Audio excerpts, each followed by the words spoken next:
You know I'm right. Nick Durst here with Joe Calabrese. And Joe, this is one of the voices you hear on your radio all summer. And I know you're very excited for our guest today. Oh, yeah. Hell yeah. I'm very, very excited. So we had mostly everybody from the fan on. We've been very, very fortunate. And yes, you're indeed right about that. You could listen to him on the fan all summer, making periodic appearances, updating us and giving us some news and information about the New York Yankees. We're very excited to have him on. I'm really excited to have him on. We're going to have a lot of fun. He's the Yankees' longtime beat reporter for the fan. He is Sweeny Murti. Sweeny, good morning and welcome to the program. How are you? Good. Joe, Nick, thanks for having me. Absolutely. Thank you so much. So let's just get right into it here. When did you decide you wanted to pursue a career in sports? Was it before college? Was it when you were at Penn State? When did you know you wanted to pursue the path of sports as a profession? Well, let's go back because I'm in radio and I happen to cover sports. I always tell people that if my radio station decided tomorrow to be a country music station, I'd either be in country music or I'd be unemployed. So, you just got to remember that, what side of that line you're on. I always wanted to be on the radio and cover sports. I found that passion early. I was 12, 13 years old when I was on the radio for the first time because of the opportunity I had in my school district in Middletown, Pennsylvania. We had an FM radio station that we did. It was full service. We did music and news, and we broadcasted our school's football and basketball games. And that's kind of how I started on the path to recognizing that, that was a career, because I had also long before that started listening to Phillies games on the radio. And, the voices of my summer were Harry Callis and Richie Ashburn and Chris Wheeler and Andy Musser, legendary announcers in Philadelphia. And, I got their games on the radio. And by the time I kind of put two and two together when I started being on the radio and recognizing that I heard those guys, I said, well, that's a job. That's a career. Baseball was always my favorite sport. So that's kind of what started me on that path. Absolutely. It sounds like a very similar story to a lot of our guests. And it's incredible that you're able to pursue the path you wanted. Now you go to Penn State, which is one of the top schools, and especially sports wise. But what did you study there, and what activities did you get involved in order to help yourself for post college life? Well, I enrolled in the School of Communications, and it's grown immensely since I was there. I mean, it's over 30 years now since I started there. So it's been a while. And when I got there, they were just really kind of starting to develop what they were going to do professionally for broadcasting. And so I majored in broadcasting, but I worked actually because of the experience I had working really throughout, from 7th grade through 12th grade, working on the radio. I was able to get a job at one of the local radio stations in town as a freshman. And I would do scoreboard updates on Friday nights for high school football. I would help produce Saturday coverage for them of, wall-to-wall Penn State football coverage on Saturdays. And I would help work on that. And I got a lot of great experience doing that. So that was my main activity was, I like to remind people when they want to know what it takes to kind of get into this. It does take a little bit of sacrifice on one major part. When I was working in college, I used to work Friday nights and all day Saturdays. You're a college student, Fridays and Saturdays are, that's valuable real estate, right? You want to go out and have fun with your friends. I had some time for that, but I also made time to work and pursue what I was doing. And it's an important thing for people who want to work in sports. I like to tell them, listen, think about when sports happens. Sports happens at night and it happens on the weekends. So if you're going to want to cover sports or announce sports or do something like that, you're going to be working nights and weekends.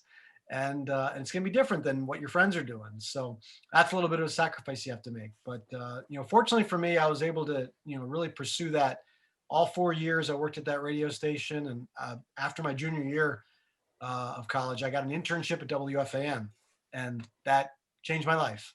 Really, honestly, changed my life.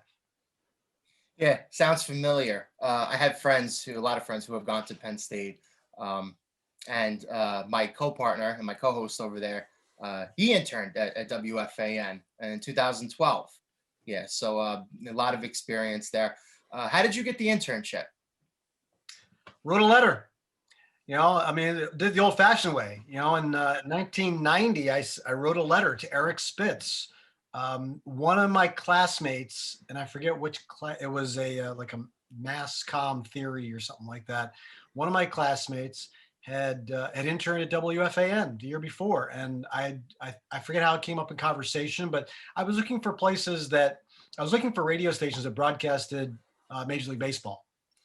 And there's 30 of those, right? They brought the flagships for the baseball. Actually, back then there were 26 of them.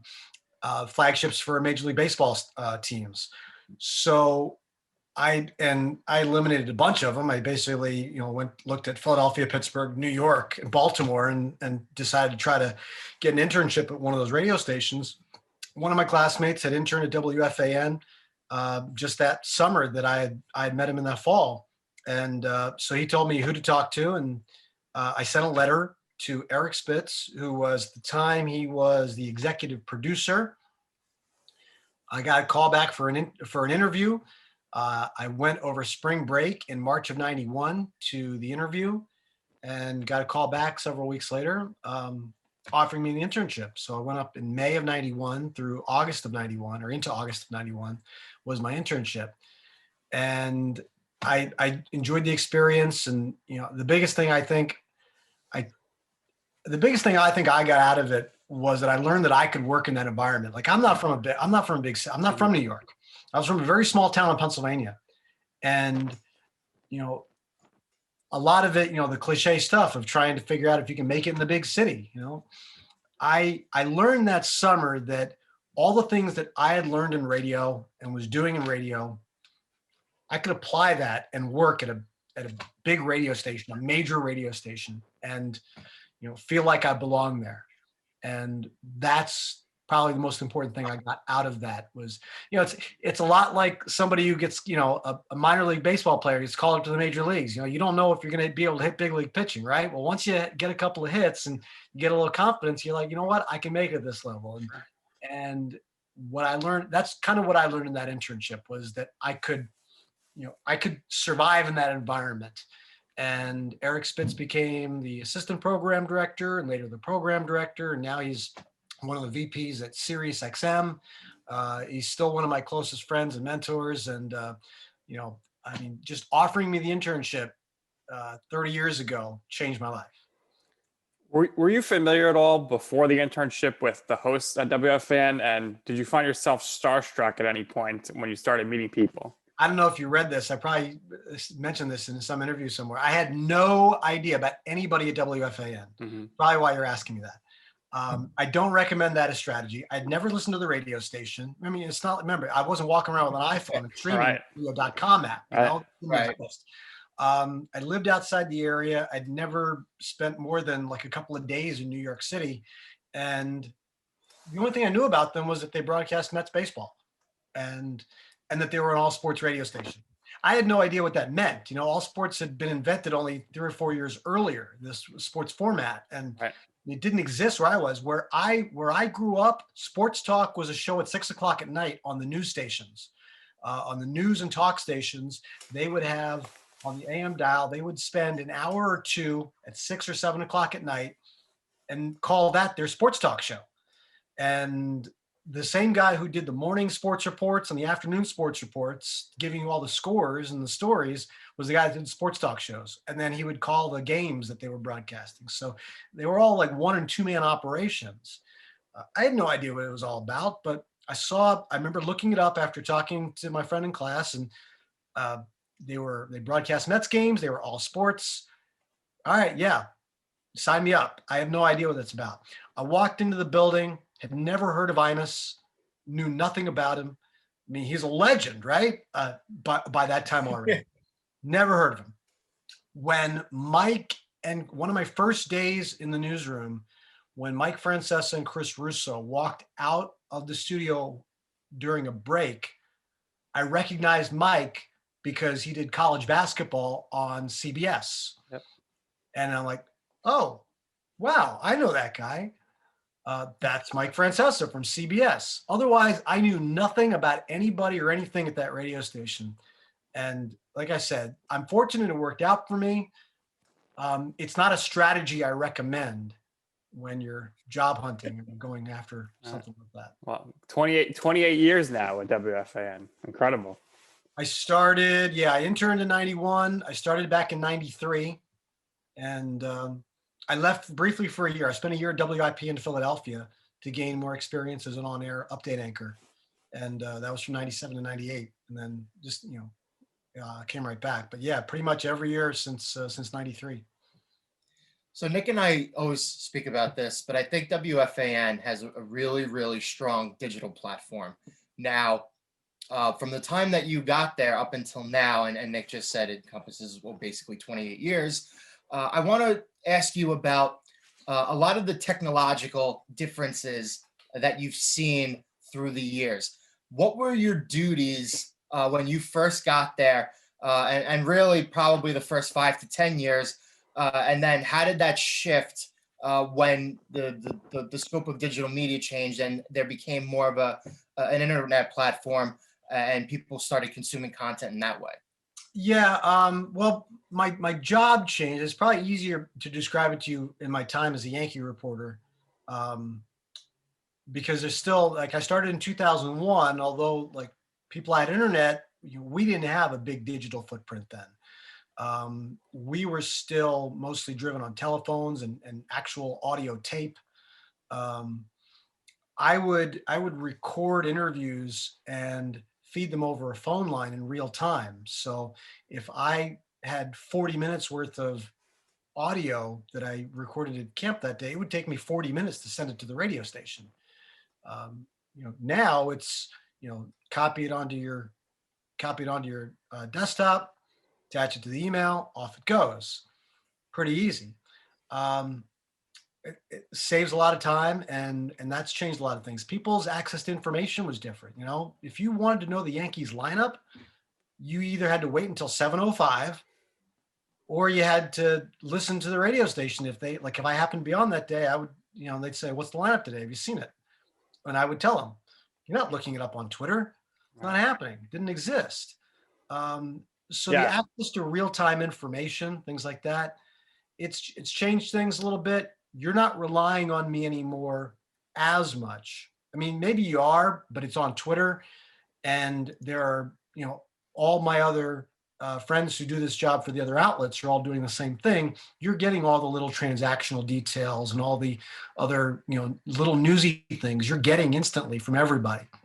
So I think my role has transitioned a little bit more to, providing some of that, but also analyzing it more and giving it a little spin and giving it a little context, because, that's something that's still, valuable. Even if you get one piece of information, like, okay, this guy is injured. Okay, what does that mean? And you kind of start to run through all the different things. And, those are the kinds of things that have kind of changed a little bit, as opposed to just providing the raw information these days. Now it's a lot of context and on multiple platforms because of all the digital access that you're talking about. Absolutely. And a big part of digital here is, of course, your podcast, 30 with Murti, which is an awesome show. And that's, we'll get to that. While you're talking about the digital stuff real quick, are you encouraged, if you have, breaking news or something, to either A, call into the show that's on, or B, tweet it out? And how do you, find that fine line between, should I break it on Twitter versus give it to the station? Yeah, I mean, I think it depends on what it is and where you are in the day and stuff like that. I mean, if it's huge news that I've got, picking up the phone and calling the radio station. If it's, and it really depends on what they're doing, like what show is on and what they're doing at the time. It's a lot of times you tweet it out, to get it out there. because, what used to happen was you'd call in something on the radio station, and people who ran the news, who ran the newspapers, who ran the news wires, they'd all be listening to our radio station. And so anytime news came in, they'd say, wow, okay, WFAN is reporting this, and it would kind of kick things into motion. You know, that kind of, and you'd be the only one who had it for a long time. If you had, 20 years ago, if you had a scoop, it was yours for a long time. Now it's yours for about 5 seconds, and it just gets kind of lost in the shuffle as everybody jumps on board. So now it almost feels like, I don't know if I have a hard and fast rule with it, but I mean, most of what you do is on Twitter nowadays, and I think that's kind of where it kind of starts. And then if it's really something that needs more discussion in the moment, and there's the space and time to do it on the radio station at that moment, then you pick up the phone and call them. So, I mean, you hit the jackpot here in the sense that you cover probably the most well-known professional sports team on the planet outside of maybe the Cowboys or maybe even like the Lakers or something. And you could even throw in some team like maybe Manchester United there across the pond. But you certainly hit the jackpot here. The Yankees are always relevant, whether they're good or whether they're 500, because I can't remember a time where they were bad since I was born. Very privileged Yankee fan over here. But have you ever, in your time covering the team, ever received pushback in any way when you did have a scoop or a piece of news that you had that you wanted to get out there, but maybe somebody else or maybe a power that be didn't necessarily want pieces of that information leaking out? So how does that you work that balance between the people that you're getting your information from and the people that you're working with and your superiors at the station? Yeah, I mean, I've never had any pushback from anybody at the radio station and saying, why did you report this? Or, a lot of times, why didn't you have this? Because you're competing with all these other people, and you're trying to get the information. No, I can't recall an instance where somebody said, why did you put this out there? This puts us in a bad spot. I mean, that's you work for whatever information you can get, and if you trust the people that you're getting it from, then you move forward with it. Sometimes it takes a while for the actual event to catch up, for people to acknowledge the story that you've gotten, and to acknowledge it officially. I mean, I think that happens with everybody, but yeah, I mean, as long as you feel like you have good information and the people that you got it from are people that you trust, then there's really, for me, there's no other, no other thing I have to worry about there. I want to take it back here to the end of your internship. How did you have the discussion with Eric Spitz to, come on board as a staff member? I'm assuming you started by cutting tape and then maybe being a board operator, but what was that process like for you transitioning into, part-time and then full-time with WFAN? Well, you bring up a good point, Nick, that I just think I should probably, explain it for people that are trying to get into the business. This is a business that's different than most, where you're going to be offered part-time opportunities a lot. And it's different than, I had a roommate who was an accounting major, and, he's been recruited for a full-time position at this amazing starting salary at 22 years old. I had roommates who were engineering majors who had job offers in their hand before they graduated and were preparing to move as soon as graduation hit, and these amazing salaries, while I'm looking for hourly part-time work before something gets going. I actually, because I didn't live in New York, I didn't either seek out or get any part-time opportunities at FAN. After graduation, I actually stayed. I didn't have any full-time offers. I stayed in the Middletown, Harrisburg area and worked at 3 different radio stations there, finding part-time hours to fill out the week. And the 3 different part-time jobs filled out my week plenty. It was just hard to manage it a little bit, and after about 8 months in the spring of 93, I got a call back, still the winter of 93. I got a call saying that there was an opening um, for a producer on the overnight show. And they wanted to know if I was interested in applying for it. They were shifting some things around. I think it was Eddie Schizzeri was the overnight producer with Steve Summers, and Eddie had done it for a long time, and he was transitioning to a daytime job, something more easier on his life, and so they were looking for somebody to fill that spot, and I was in consideration for it and got the job, and so I was lucky enough to start there as a full-time employee. It was late nights, it was low pay, and it was challenging at the time, for what it was. I mean, I was 22 years old when I moved back to New York, and I wasn't making a lot of money. I'd never lived in the city for a long period of time, or on my own there. So yeah, there were a lot of challenges that early, but luckily the job was something where I could really just keep focusing on. And as I made my way through that, I was able to, kind of learn more and more each time. And they gave me more responsibility along the way, and kind of moved my way up the ladder there. So which hosts did you produce? And then, what was the transition or conversation like in order to be able to get the opportunity to do on-air anchoring? My first job was producing for Steve Summers. That was in basically the winter into spring of 1993. By that fall, there was more, juggling of our producing roster, and I moved up to the evening shift, which was basically the 6 to 12 show, basically after Mike and the Mad Dog, till midnight before Steve Summers, who was at midnight at the time. So it involved a lot of game broadcasts, and it involved the hosts who filled in around it, which at the time were Howie Rose, Susan Waldman, Ed Coleman, Ian Eagle, Bill Daughtry, Chris Moore, several others. So I worked on that shift for really almost 4 years. And along the way, I would get occasional like Christmas night, Christmas Eve update shifts, and New Year's Eve update, or some weird overnight random weekend, filling in on updates.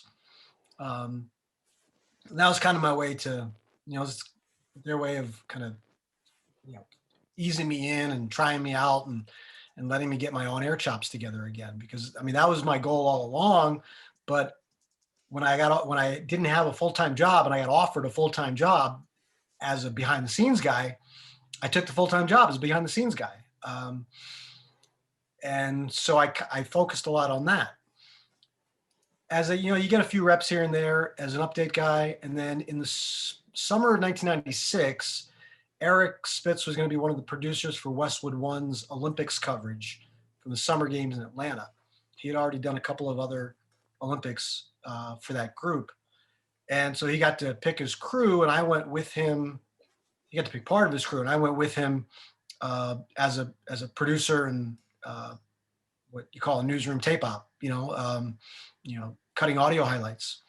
So when I did that, I worked for about 3.5 weeks in the Summer Olympics in Atlanta with some of the top broadcasters from around the country.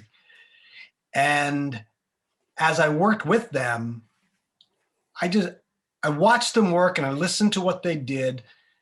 And after I'd been producer now for about 3.5 years, I said, this is like, I can do this. Like and it wasn't, I don't think it was in a cocky way or even a condescending way of any kind. I just felt like, in my mind, somebody who's working at a network level and is these national broadcasters, I had a certain image in my mind of what they did and how they did it. And as I watched them do it, I said, yeah, I know I can do that. I can do it. So when we got back from the Olympics in '96, I had kind of started to, I told my bosses there, it was Eric Spitz and it was Mark Chernoff. And I said, listen, I need to pursue an on-air job. I'm ready now. And they perfectly understood that. And it took a while, it took until the following summer, actually, when I finally ended up landing a job with their help at WIP in Philadelphia. And so that's the summer of '97. By summer of '98, there was another opening at FAN, and Sam Ryan was actually doing the overnight updates, and she was moving to her first TV job, her first full-time TV job. And so I came back and took over the overnight update slot at FAN, and that was WIP was my first full-time on-air job. Now back at FAN, 12 months later, I was back as a full-time on-air guy after having spent 4+ years there as a producer, plus my time as an intern. So that was the beginning of my on-air career at FAN. And I stayed there 2.5 years until I switched over to the Yankees in spring training in 2001. Absolutely. What an incredible path there. Great story. Now, you mentioned working nighttime shifts, 6 to 12. I got to ask you how that was the spring of 1994. You must have been really busy cutting a ton of audio. 94 was great. I mean, the thing I remember was because, I mean, you're talking about April, May, June is the Knicks and the Rangers are in the playoffs and both go into the finals, and the Rangers win the Stanley Cup and the Knicks lose in Game 7. But basically there was a point in time, like every day in May and June, like one of them was playing like every night. And what I vividly remember is the sound of the radio station from morning to night, because Imus in the morning was 6 to 10 a.m. and he'd do his thing. But then at 10 a.m., you start talking about last night's Knicks game, let's say.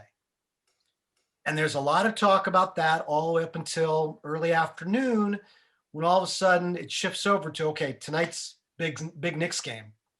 And then that takes over all the way through the night, and early the next morning, then and the same cycle happened.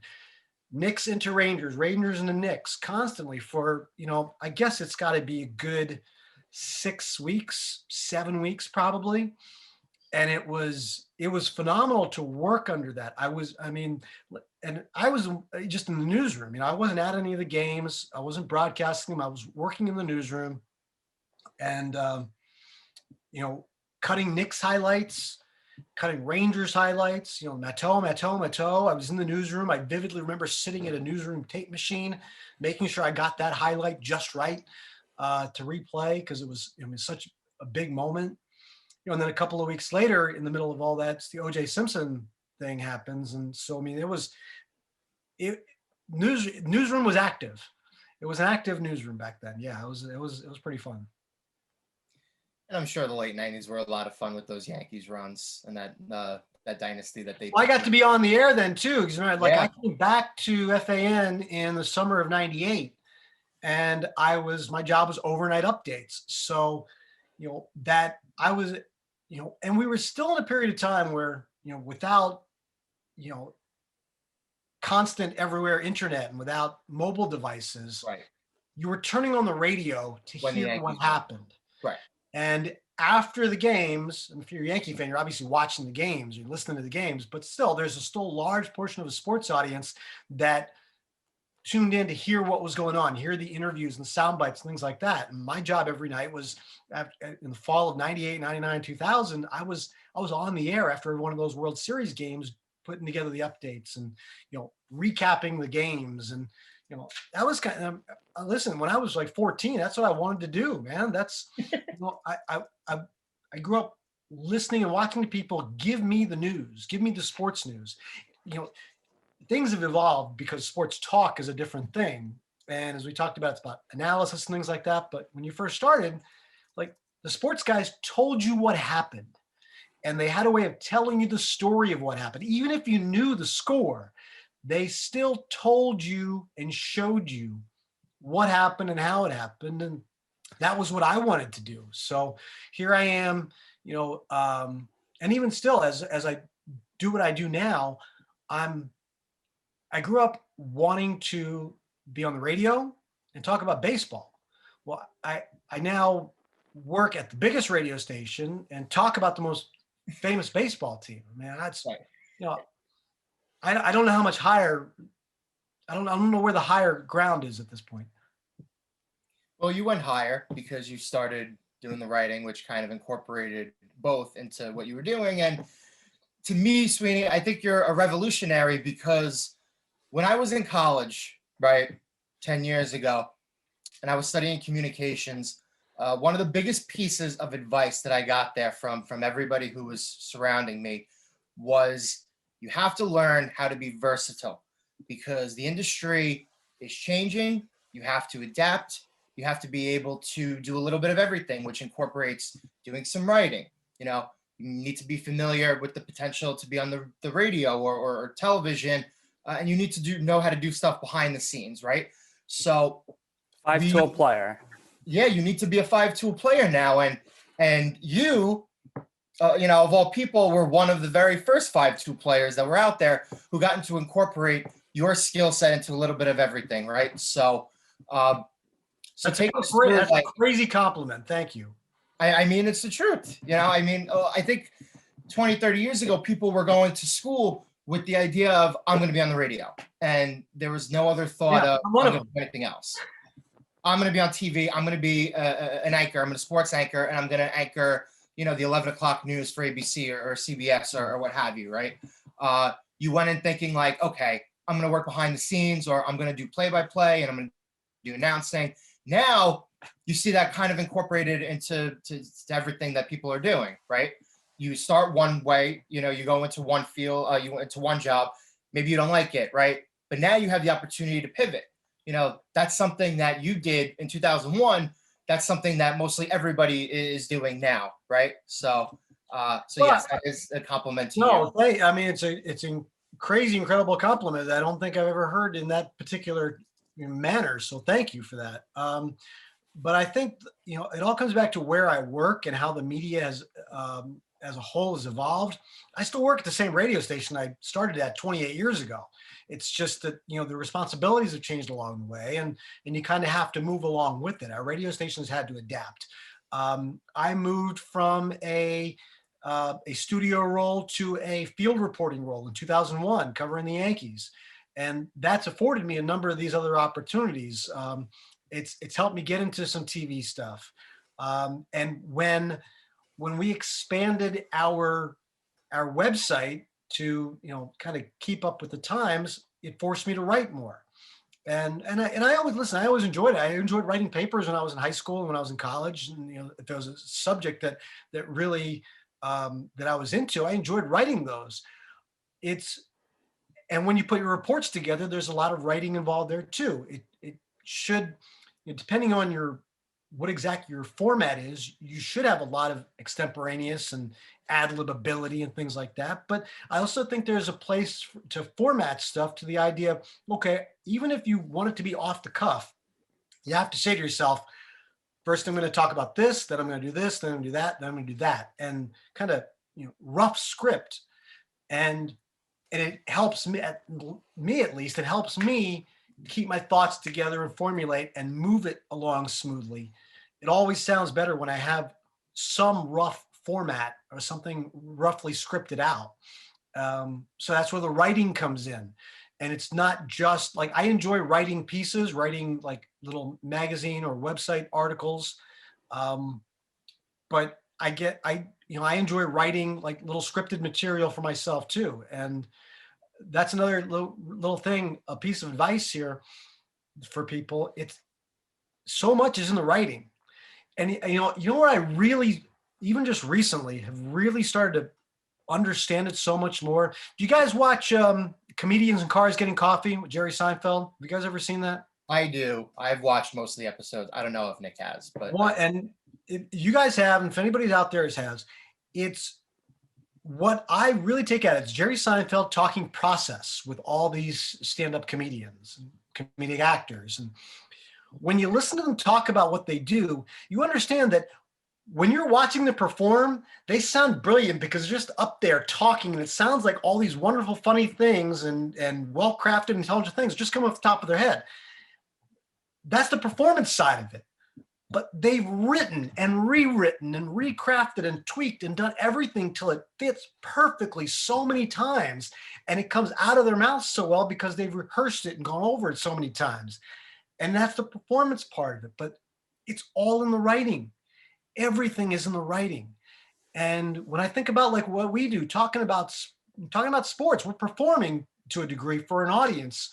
So, you need to have some sort of an idea about what you're going to say and how you say it so that it sounds interesting, informative, and entertaining. And I haven't watched like those in a while, but when I was probably because I haven't traveled anywhere, it's like, I don't sit at home and watch them.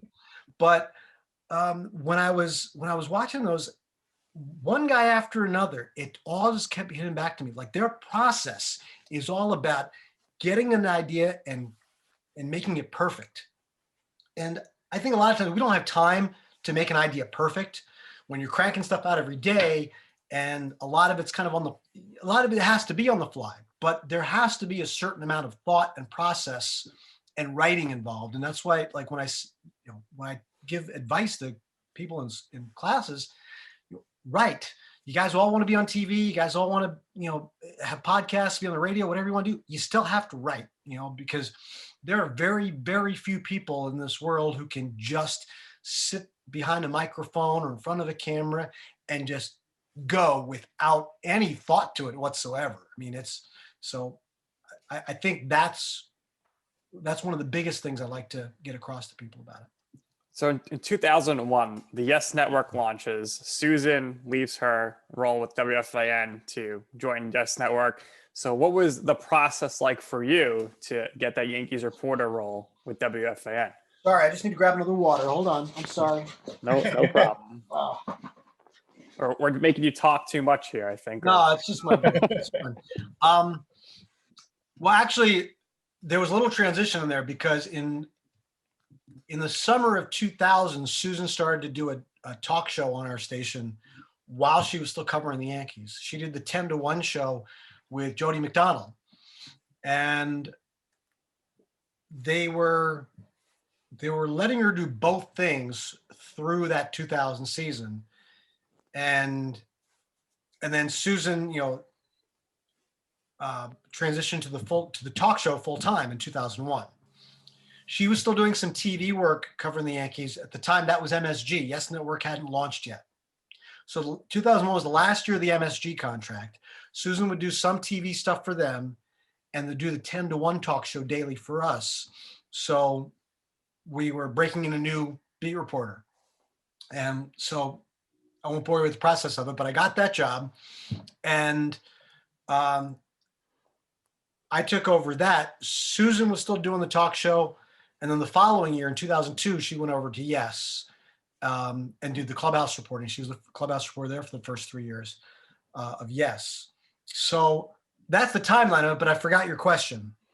Sorry. Yeah, like you said, I just want to know the process there. You don't want to bore us with it. Oh, well, I mean, you really, well, okay. Well, what happened was in the summer of 2000, I had been, it was now going to be 2+ years of doing overnight updates. And I wanted to see what else there was for me at the station. So I asked for a few different things. I remember sitting down at Mark Chernoff's office early one morning after one of my update shifts. So this is probably like 5:45 in the morning. And I want to say it's probably like June of 2000 or July of 2000 maybe. And I said, listen, I don't know what you have planned here, but there's a couple of things I'd really like to, put in front of you and say, get your thoughts on it that I'd like to try.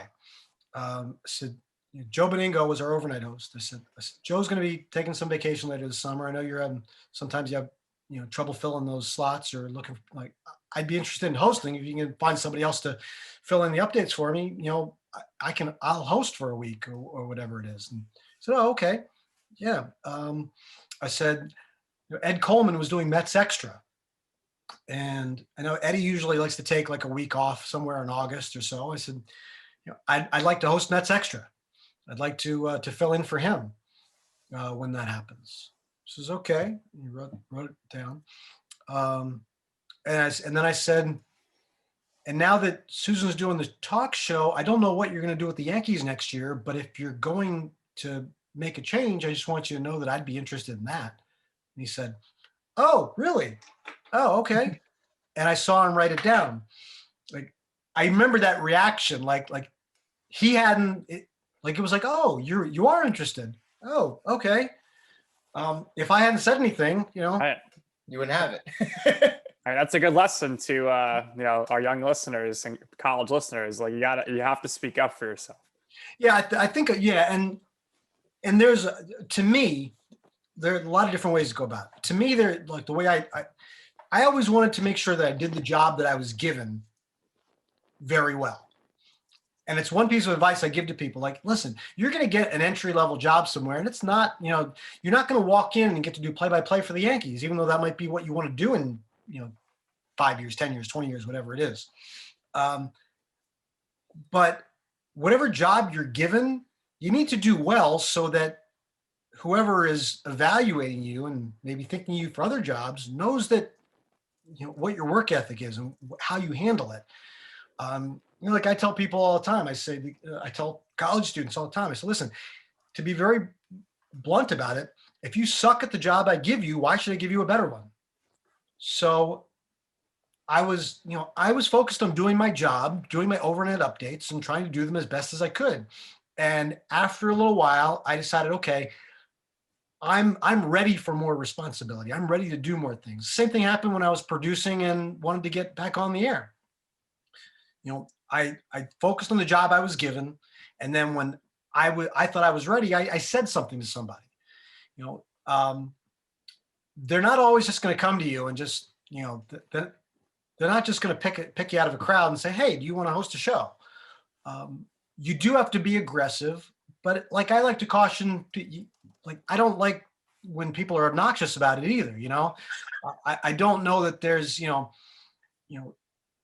I don't know how I would handle, if I was in a decision-making process, a 20-year-old kid who walks in and thinks he can host Afternoon Drive for me. Maybe he can, because there are some of those people, and some of those very successful people have that type of personality, and they're very confident right away, and they think they can do that job, and maybe they can. Maybe I wasn't that type of person. I know I wasn't that type of person.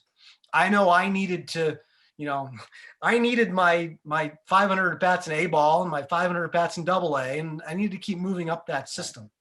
And there are a lot of successful people in this business who know right away and have a great deal of confidence in their ability and are good enough to be able to do that. And maybe they have a different process and different way of doing it. I can just tell you what I've done, and it's just the way I look at it. If I'm giving advice to somebody, I tell people, your work ethic is what the people hiring are going to look at. We all know something about sports, right? We all, you're not going to impress me with how much you know about sports, but it's how you do your job. How do you go about it? Are you prepared? Are you there all the time? Are you putting in the time? Are you putting in quality work? That's the kind of thing that I think people look for. So what was it like your first time walking into the Yankees clubhouse and then, of course, spring training? How did you, try to build those relationships with the players, and were there any nerves there trying to figure out how am I going to do this job? I'm walking into this professional baseball player setting, and these people, they're not used to me. I'm a new guy. I need to make these relationships. Yeah. I mean, I basically kind of took it like that and said, I wasn't trying to be anybody's best friend overnight. I walked in and, the Yankees just won 3 straight World Series. They're the kings of the world. And I'm not going to walk in and pretend that I'm Bernie Williams, Derek Jeter, Paul O'Neill, Mariano Rivera, Roger Clemens, Andy Pettitte. I'm not going to be their best friend overnight. Right. I had a long game in mind, and I just said, listen, I just went around to introduce myself to people and just did my job every day, and you tried to get through today. Okay. Do your job today, and let's see what happens. When I got out of college, I told you I worked at about 3 different radio stations in Pennsylvania. One of them was WHP in Harrisburg, AM radio station. And my news director there was a guy named Bill Richardson. And Bill had a great way of like making sure that you took pride in what you did, but not letting you take it too seriously or it'd give you a heart attack, And he would tell me, listen, it's just radio, okay? If you screw up, just come back and do it again tomorrow. And like that was I took an offshoot of that into my daily Yankees coverage. Okay. I need to do this today. I can't worry about, what's happening beyond that. And like, let me just do this today. And then when I'm done with this today, I'll come back tomorrow and I'll do it again tomorrow. I still remember like kind of halfway through that first season, people asking me, hey, this congratulations. This is, big step, big job. What's next for you? What's next? I haven't even done this yet. Like I just started this. Crazy. I don't know what's next. And the answer was nothing because I'm still doing it, right? The answer, 20 years later, I'm still doing it. So the answer is nothing is next. But to me, it was just the idea of like, it was just an offshoot of that idea of, hey, listen, just come back and do it again tomorrow. And that was how I had to figure out what I was doing because, the players are smart. They're always looking around, people in baseball like to evaluate talent, right? We talk about scouts and like even hitters, they watch pitchers, right? They study pitchers. They study what they throw, when, they study little mannerisms about them. Pitchers study hitters. I think it goes for people too, right? You're always studying people and how, how you get along with this guy or that guy or what happens. So what I think happened is I just went about my job every day the way that I wanted to do it. And as day after day and month after month and year after year went on, they saw who I was, what I was about. And that's how I developed my relationships with people.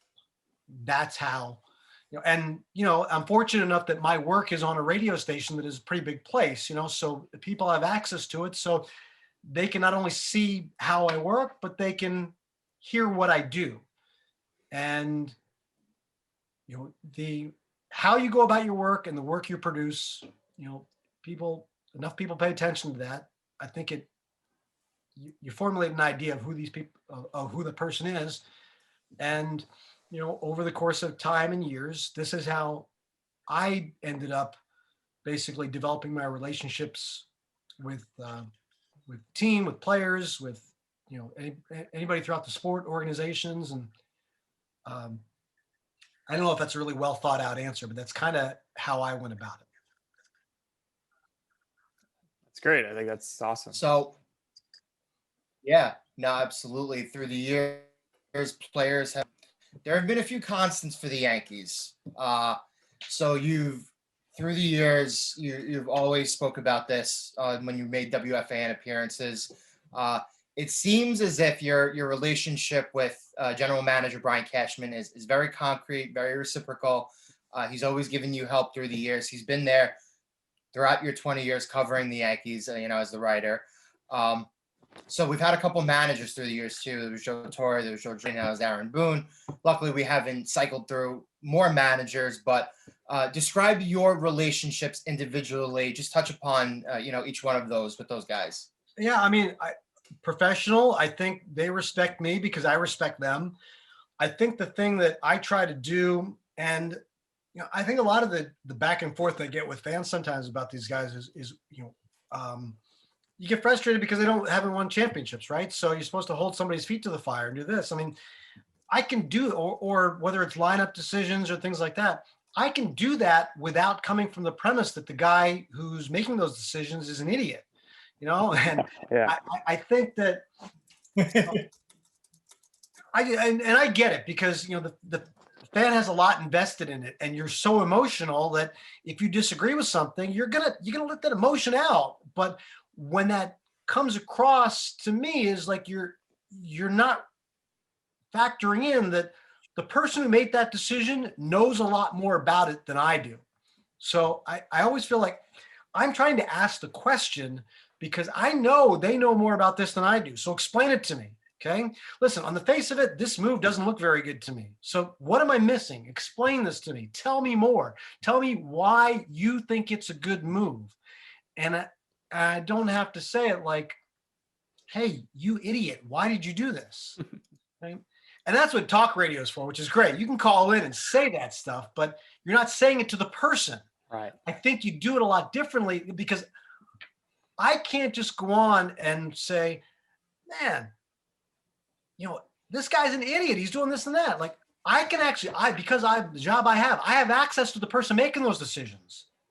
And I'm going to get, some part of that information or some context to the decision. So my job is different in that regard. Different than a talk show host. Like you can go on and rant and rave about somebody, but remember, like I can go to the person, maybe not every day for everything, but a lot of the times I can. So I feel like that's, it's just showing a certain amount of respect for the job, knowing that that person is qualified to do the job. Tell me what I don't know. And it also comes from the people that I speak to around baseball. Like there are people all over the sport who have told me how much they respect Brian Cashman and what he does and how he goes about it. So there are people who I've developed good relationships with and long friendships with around the sport who tell me these things. I'm not going to go into this like, well, he's an idiot. He doesn't know what he's doing. It's like, no, like there's a lot of smart people that I know who seem to think this guy knows what he's doing. So what am I missing? Tell me some information here to help me fill in this piece. And I've had the good fortune actually of covering managers now who actually knew his players. So, and Joe Girardi and Aaron Boone. But I think the idea of just building a relationship with them is professional courtesy. I mean, I can challenge them on stuff and not have it be personal. I mean, I've had it happen with managers, general managers, it doesn't happen all the time, but every once in a while you get into a little discussion and, it's never personal. It's just about the job. And like I said, I just like to go in with the idea, start with the basic premise of like giving them the benefit of the doubt of knowing more about it than I do. So help explain to me, like, listen, I don't get why you're still playing this guy every day, even though he's hitting 170. Tell me, what am I missing? What's the reason? So things, something like that. Yeah, no doubt about it. It's all about the relationships, and over 20 years, you and Cashman, the consistent two forces with the Yankees. Well, I don't know. I mean, listen, I've got very little to do with anything. Trust me. So I mean, I always used to laugh when you call in to do a segment with Mike and the Mad Dog, and they'd be like, "Oh, Sweeny, you're jinxing us. You're the curse." Well, but aside from that, I'll tell you something funny. Like knowing like the role and what Mike and Chris used to make really good radio by yelling and screaming a lot of times if something bothered them. Right? And they'd yell at me if something was bothering with the Yankees. But I remember specifically a lot of stuff about the 2004 ALCS loss to the Red Sox where I was on and they had like, I remember the like 4 or 5 points where they said, what happened here? What happened there? Okay. And I would tell them, well, here's what Joe Torre said about this. Here's what this guy said about that. Here's why they did this instead of that. Here's this guy wasn't available because of this or something like that. And they'd yell and scream at me like that's a dumb answer or this and that. But that was part of the entertainment value of it. But the very next day when Joe Torre is on with them and they get a chance to ask him these questions, tell us what happened here, tell us what happened there, he's giving them the exact same information I gave him. And it's like, okay, Joe, next question. And they kind of move on. Like, you wouldn't yell at him. Right. Of course. And I get that. Like, that's like Joe's earned that respect. And I was there I was there to be yelled at. And I got that. I understood that. It was part of the show. But it was funny for me to hear me give an answer that came directly from the manager's mouth, and it would result in being screamed at. When the manager gave that exact same answer to them a day later, it was just, oh, okay, thanks for telling us. Right. So unfortunately here, I got to ask you about a very infamous moment in Mike Francesa's career. You probably know where I'm going with this. So No, nobody's ever brought it up to me before. you're on with Mike, doing your typical weekly Yankee spot with him or whatever he wants you on. And, allegedly he falls asleep. So obviously you're on the radio, you're on the phone, you don't know this. What is your reaction when you hang up the phone and your Twitter is probably blowing up and you're like, what is going on? And then how did you cope with that and deal with that afterwards? Nothing actually happened for a couple of days. I remember it was a Monday off day. And I was going to Boston the next day on Tuesday, start of a series. We were talking about a Yankees Red Sox series in September. And I honestly think it took about, oddly enough, this is how slowly things moved, even back in 2012. It took a good 2 days for it to really become something. Like, I think it became something the next day on Tuesday, and then Wednesday it just totally blew up. So it wasn't instantaneous. It was kind of a slow crawl, which I find kind of amazing actually for 2012, but that was part of the deal. Listen, I understand why everybody wants to bring it up. I understand, I always tell people, I joke people, this is the first line in my obit, like I'm not, Oh, no. I'm not living this down. This is the first line of my obituary. So, but in the years that Mike was asked about it, all these times, he kind of started to bristle and gave a response of the idea that, his long career, very long and successful career, this is the only thing anybody wants to talk to him about, ask him about, right? This is one of the things they keep bringing up with him. And I think part of the reason people did, listen, Mike's an oversized personality. You have to be if you're going to be on the air every day doing what he does. He's not the only one like that. There are plenty of people like that. So I think it kind of fed off of that personality. People want to just jab him with it more, right? And he got annoyed by it. And I don't blame him, because the thing that I kept coming back to was that people want to keep pinning this on me too. No way. And listen, I mean, my first reaction was, this doesn't make me look very good either. I mean, like, I'm talking and someone fell asleep. Is this really, like, is this going to be on my resume tape? Probably not. But I started to have the same reaction to it as he did after a while, because as many times as people bring it up to me in interviews or on the street, it happens.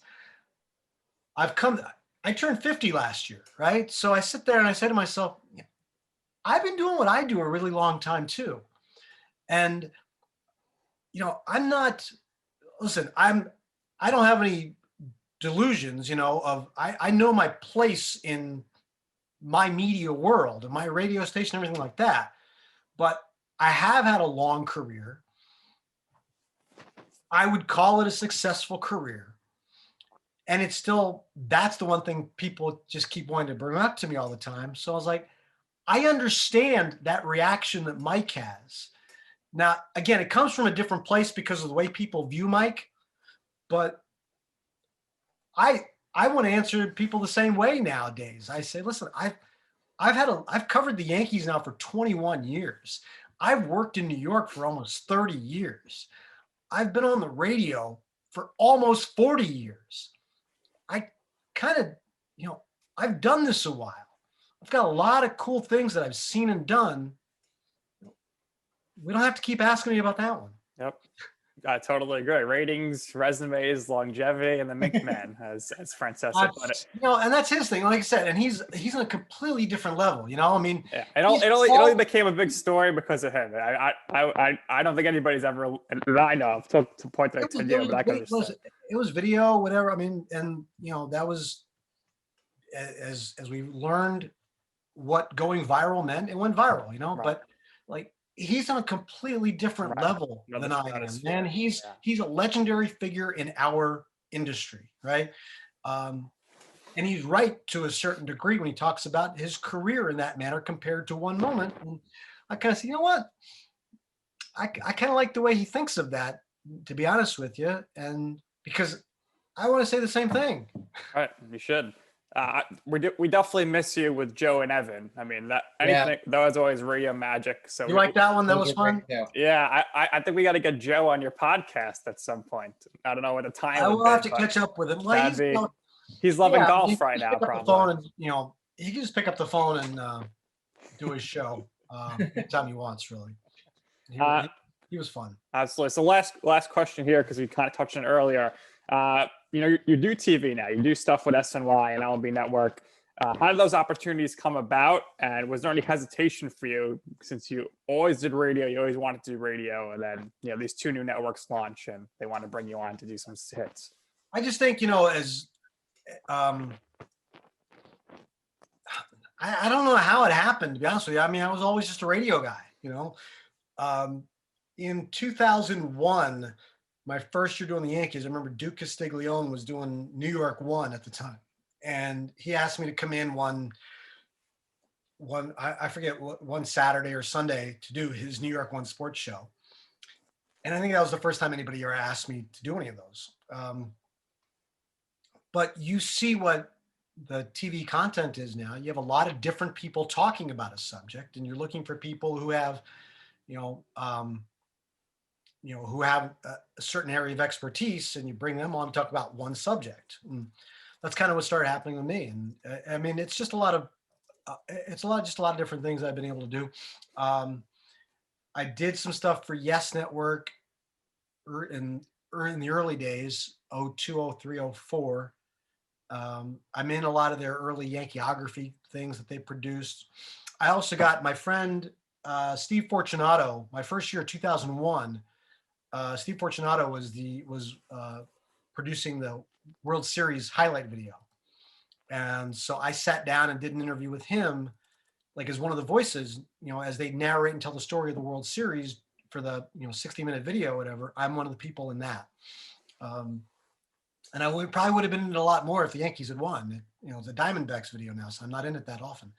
But they put me in a couple of those shows, those features. So I think that just got my, my name and face out there to that. And, I was a good person for a soundbite on different pieces. And, and then, SNY launched and started covering all sports, all the New York sports. And that was pretty important. And so as they're known as the Mets channel, they still cover all the other sports. And, they came to me about, providing Yankees content for them. And I've done that now for, I think that's 13 or 14 years there. MLB Network, I've been able to do some correspondent work for them too, since they launched. So yeah, it's been pretty cool to, it's just a different avenue for me to get some stuff out there and have some other people watch and notice. And my parents can watch when I'm on an MLB Network, because they don't live in New York, so they can watch me when I'm on that. Other people from around the country. And so yeah, it's just a little different thing, a little new platforms, as you were talking about before, lots of different things to get your voice out there. So I kind of enjoy that. Small town PA kid did big 5-tool things. And we thought this interview was really cool. I don't know about 5-tool, but I always like to, listen, I'm in no way comparing myself to him, but I at one point, maybe about a year or two ago, I started to think about this idea that, Derek Jeter was from a small town in Michigan and, kind of became like a New York person, right? Well, I just know that there are a lot of people at my radio station who are all from New York. And there are a couple of people like Steve Summers, San Francisco, Eddie Coleman's from Boston, Susan Wallace from Boston, but like big city people. Right. I'm from a little small town that, people from my town don't generally go off to big cities anywhere. So I wasn't sure that I could survive here. I distinctly remember coming to FAN in 1993 and saying, all right, I'm going to give this 2 years and see what I can do about it. And if I need to pivot, if I need to go home or do something like else after that, then we'll see what happens. And luckily I enjoyed it, and they kept adding a few more things to my plate along the way to make it, more exciting for me. And I wouldn't have predicted this was the roadmap that I had taken. I'm glad it's worked out the way it has. And it landed you here on I'm Right with us. So we are super appreciative that you gave us some extra time. For anybody who's listening to this, go listen to 30 with Murti, Sweeney's podcast. Tune into the Fan if you're in New York. Periodically try to listen to him. Nothing better when Sweeny and Eddie Coleman team up for some baseball talk shows. I mean, that's just the top notch stuff, right? I don't know when you're posting or airing this for people, but we've been on every Sunday in March, doing some baseball shows. I assume we'll get together again probably next off season, because we kind of split now once the season starts, and we're not together very often. But you'll hear us from time to time. And if I can also, we've also started these other daily podcasts that I don't know if they'll be daily during the season. They'll be frequent, but just really specific, shorter Yankees and Mets related ones that we both do and enjoy too. So hopefully people can find those too. Absolutely terrific. And what Nick and I do here is we always give our guests the last word. So, Sweeny, thank you again for hopping on, doing this with us. If there's anything else you would like to share, if there's anything else you would like to promote, I'm sure you promoted everything, but go right ahead. Thanks again. That's it. Thank you. Thanks for having me. I appreciate you diving in. You guys did some pretty good research into my story. So I think you asked some of those questions as if you knew the answers already. So thanks for leading me down the path. Sweeny, we really appreciate it. So that's going to do it here for this episode of You Know I'm Right for our very special guest, Sweeny Murti, and for my co-host, Joe Calabrese. I'm Nick Durst, and this has been You Know.